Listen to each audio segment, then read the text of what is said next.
Hello everyone, this is Sarah of 𝗟𝗶𝗸𝗲.com. How would you like to know how to make French fries for your family and for yourself where you could feel good about it? Well, I'm about to show you how to do that. What you first of all need is you need an organic potato, and the reason you need an organic potato is because potatoes grow in the ground, in the dirt, and you need to make sure that that soil is as clean as possible. And so buying organic potatoes are very, very important. Also, the taste of an organic potato versus a conventional potato is astronomically better. I mean, I remember years ago in the early 90s when my husband and I first converted over to organic vegetables, and the vegetable that got us to make the switch was the potato. We had eaten organic potatoes for the very first time and were so shocked at how much better they tasted that was like, that's it, we're eating organic from now on. So if you have not had organic potatoes before, I encourage you to get them because the taste is second to none. So once you get yourself an organic potato, chop them up into, pieces that look about the size of, thickness of the French fry that you prefer. You can slice them thinner, you can slice them thicker, however you prefer it.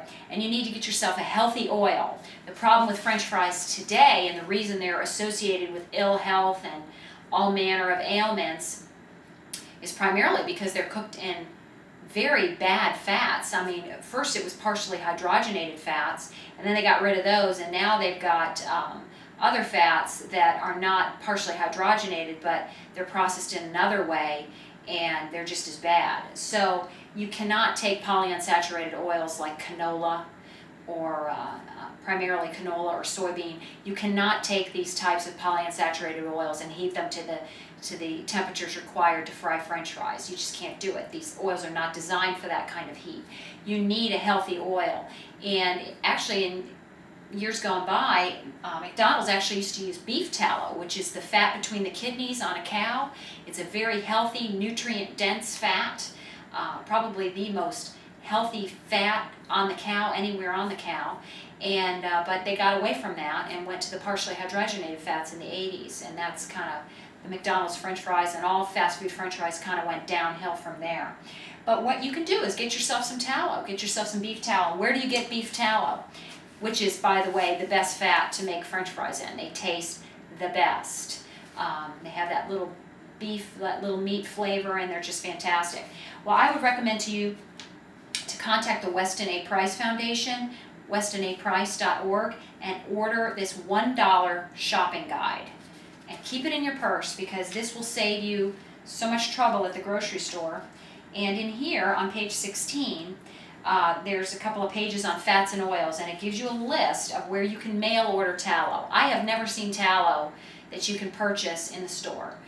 You will need to mail order it or contact a local farmer, and when he butchers his cows, maybe you can get some tallow that way. But if not, if you don't have a local farmer where you can get some local grass-fed beef and some local tallow, then get yourself a hold of this shopping guide and mail order yourself some.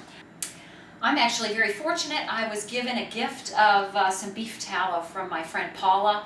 You probably know Paula. She does my the guest blog on Fridays for me on fitness. She's a CrossFit trainer and knows so much about fitness, and she rendered some beef tallow and some lard a few weeks back, and I got a little some. So I'm very fortunate here to have my own little bit of tallow from Paula.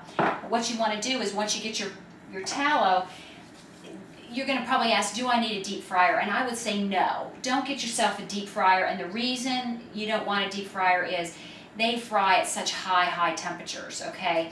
And even if you're using organic potatoes, you're using tallow, anytime you fry starchy foods at very high temperatures, a carcinogen called acrylamide is formed. And you've probably read about this in the news. It's people are being encouraged to cut way back on chips, cookies, anything starchy at the store that has been processed at a high temperature, and any processed food is pretty much going to be processed at a high temperature. So in order to minimize any acrylamides being formed in these wonderful French fries that we're making at home, I use a small pan. I mean, a really small one, and I have only about a 1/2 inch of beef tallow in here. As you can see, it's really not that deep at all, because beef tallow is not a cheap oil. It's not cheap like soybean oil, like canola oil, like these types of oils that they make French fries with at the fast food restaurants. And they can just go through the oil and dump it and whatever. But beef tallow is expensive. You don't want to be, using a ton of it in a fryer to make French fries one evening for your family. You want to use as little as possible because it's very valuable. So, and also you want to control the temperature. I want to fry at the lowest temperature I can. So by taking this small little pan, filling it with just a little bit of tallow, you can see here the heat. I've got it on medium to low.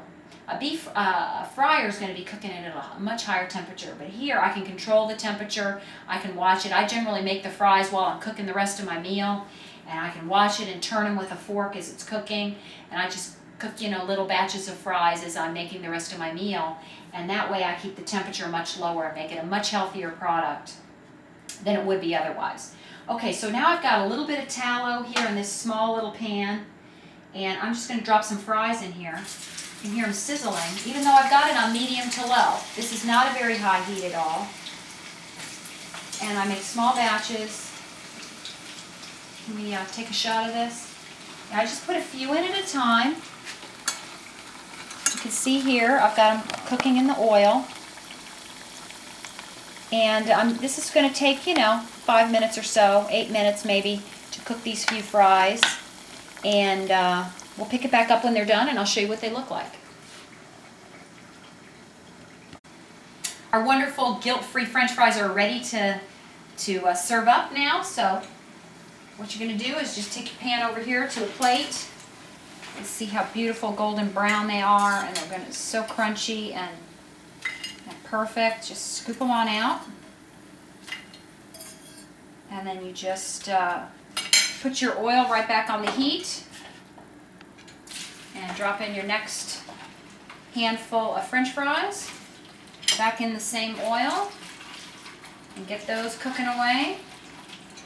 And spread these out on a plate, and while they're still hot, take some wonderful sea salt. I use Redmond sea salt for this purpose. Sprinkle them with some fantastic high quality sea salt, and now that's a French fry. This is Sarah, the Healthy Home Economist, wishing you all the best in the kitchen.